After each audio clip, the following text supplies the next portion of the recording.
হীৰা জনগোষ্ঠীটোৰ বাচন বৰ্তনসমূহ বিভিন্ন ঠাইৰ বেপাৰীবোৰে আহি কিনি লয় আৰু বিভিন্ন পদ্ধতিৰে তেওঁলোকে এই বাচন বৰ্তনসমূহ কঢ়িয়াই লৈ যায়হি।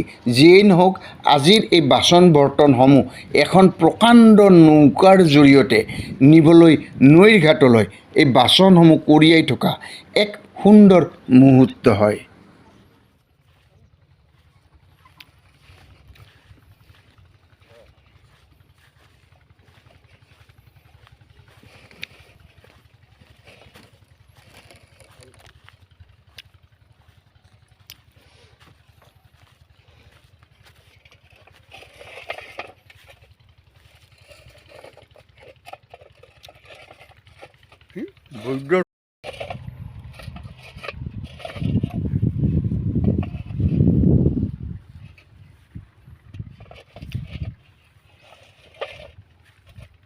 হীৰামাটিৰ বাচন বৰ্তনসমূহ আজিৰ যুগত আজিৰ সময়তো সম্পূৰ্ণ শুদ্ধ, ডেট মিনছ ছুপাৰ নেচাৰেল হীৰামাটিৰ এই বাচন বৰ্তনসমূহ এইবোৰ বিভিন্ন জিলা ৰাজ্য আদিত বিক্ৰী কৰি অৰ্থনৈতিকভাৱে এই বেপাৰী আৰু জনগোষ্ঠীটোৱে টনকিয়াল হৈ আহি আছে।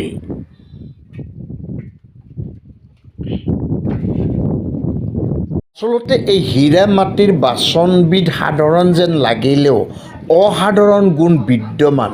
হীৰাৰ বাচনত যদিহে খোৱা লোৱা কৰা হয় তেতিয়াহ'লে গেছ প্ৰব্লেম যথেষ্ট কম হয়, খাদ্য সুস্বাদু হয়। নতুন বাচনবোৰ ব্যৱহাৰ কৰিলেতো এক সান্দ গোন্ধে আমোলমোলাই থাকে।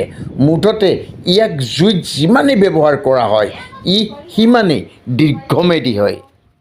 এই হীৰা জনগোষ্ঠীটোৰ ব্যৱসায়টোৱে এক সমন্বয়ৰ বাৰ্তা প্ৰেৰণ কৰি আহিছে।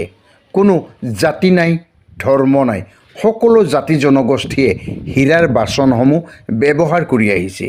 পুৰণি সময়ত বাংলাদেশ, পাকিস্তানতো এই হীৰা মাটিৰ বাচন বৰ্তন ব্যৱহাৰ কৰিছিল বা বিক্ৰী কৰা হৈছিল। মুঠতে নৱপ্ৰস্তৰ যুগত মাটিৰ আৱিষ্কাৰৰ সময়ৰ পৰাই ঋষি মুনি মহাপুৰুষসকলে এই মাটিৰ বাচন বৰ্তন ব্যৱহাৰ কৰিছিল বাবেই তেওঁলোকৰ আয়ু শ্ৰীবৃদ্ধি হৈছিল। যিয়েই নহওক, হীৰা জনগোষ্ঠীটোৰ মাত্ৰ এটা দিশ আপোনালোকৰ জ্ঞাতাৰ্থে ভিডিঅ'টি প্ৰেৰণ কৰিলেহি অনিচ্ছাকৃত ভুলক্ৰুটি হ'ব পাৰে। সমূহ ভুলক্ৰুটিৰ গঠনমূলক পৰামৰ্শ বিচাৰি ইমানতে সামৰিছোঁহি। ধন্যবাদ।